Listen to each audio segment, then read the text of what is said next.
Hello दोस्तों, स्वागत है आपका हमारे यूट्यूब चैनल में, जिसमें हम आज लेकर आए हैं नई कहानी नए अंदाज में।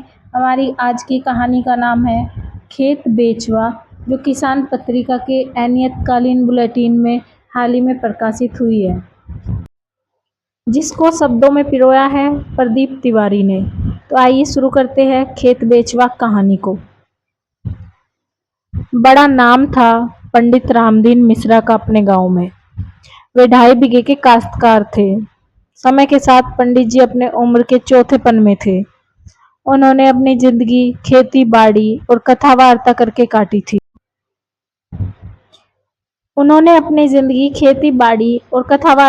काटी थी। उनके समय में दरवाजे पर हमेशा 2 दुधारू चौवा जरूर रहते थे। पंडित जी सुबह तड़के जब तक 2 सांची गोबर की खाद खेत में फेंक नहीं लेते, उनको चैन नहीं मिलता था। यह उनका रोज का काम था। 4 दाना काली मिर्च मुंह में डालकर वह दोपहर तक खेत में मेहनत करते। वे अपने साथ एक पीले रंग का झोला रखते थे, जिसमें एक छोटी सी डिबिया में उनके ठाकुर बाबा होते थे। अगर कभी खेतों में काम करते हुए उन्हें देर हो जाती, तो वहीं खेत से सटे कुएं पर ही स्नान कर लेते और ठाकुर बाबा को नहवाकर तुलसी दल, काली मिर्च और एक टुकड़ा गुड़ मुंह में डाल लेते, ताकि खर सेवर न हो। पंडित जी उत्तम खेती मध्यम बान वाली फिलॉसफी को सही मानते थे। खेती को संवारने के बाद ही पूजा पाठ और जजमानी देखते थे। पंडित जी को अपने खेतों से बहुत प्यार था। वे कहा करते थे कि ये अन्नपूर्णा है, इनकी पूजा किया करो।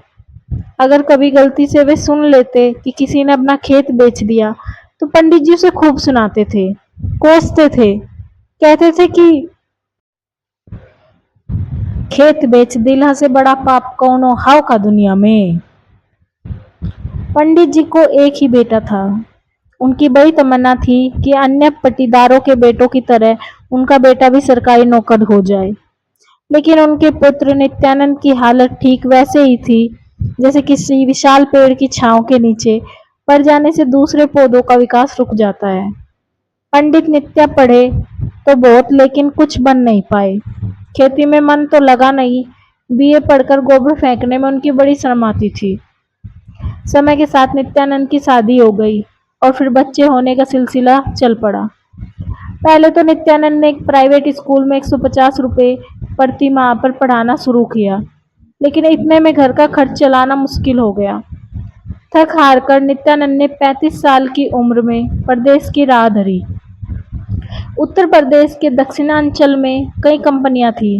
उन्हीं में से एक कंपनी में वे ठेकेदार के मुंशी का काम करने लगे। इधर पंडित रामदीन चौथेपन में पहुंच चुके थे। पंडिताइन समय से गुजर गई। पिताजी की सेवा बर्दाश्त के लिए नित्यानंद अपने परिवार को गांव में ही छोड़ रखे थे।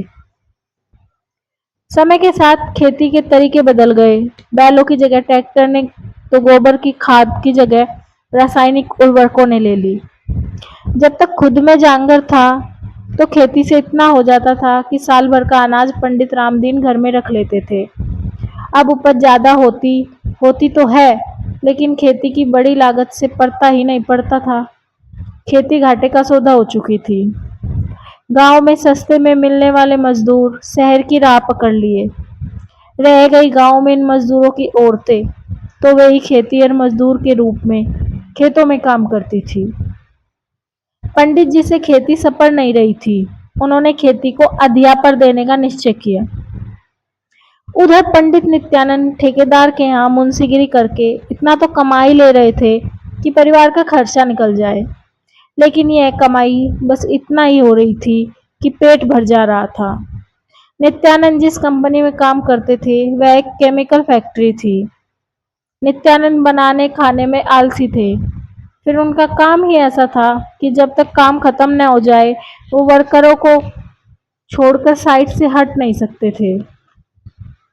पेट भरने के लिए टिकिया, समोसा, घाटी जैसे बाजारू आइटम पर ज्यादा जोर देने लगे थे। धीमे धीमे नित्यानंद को अनुचित खानपान की वजह से बीमारियों ने आ घेरा।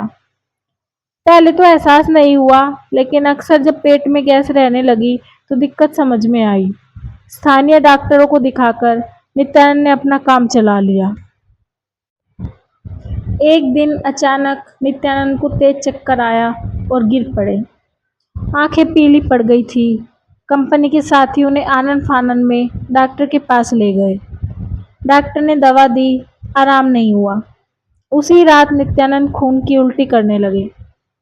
डॉक्टरों ने कहा कि इन्हें तुरंत बनारस ले जाइए, इनके अंदर की कोई नस फट गई है या फिर अल्सर है।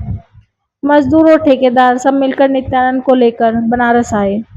वहां बीएचयू में बेड नहीं मिला तो बीएचयू हॉस्पिटल के बाहर घूम रहे दलाल के कहने से एक प्राइवेट नर्सिंग होम में दाखिल हो गए। डॉक्टर ने सोनोग्राफी करवाई, बताया कि पंडित जी का लेवर फैटी हो गया है और इनकी इंडोस्कोपी होगी। इंडोस्कोपी से पता चला नित्यानंद को लार्ज वेरिसेज नामक गंभीर बीमारी है, जिसमें नसें मोटी होकर रिस रही है। इलाज नहीं हुआ तो पंडित जी कभी भी परलोक सिधार सकते हैं। कहानी में आगे क्या हुआ, ये सुनने के लिए बने रहिए हमारे साथ।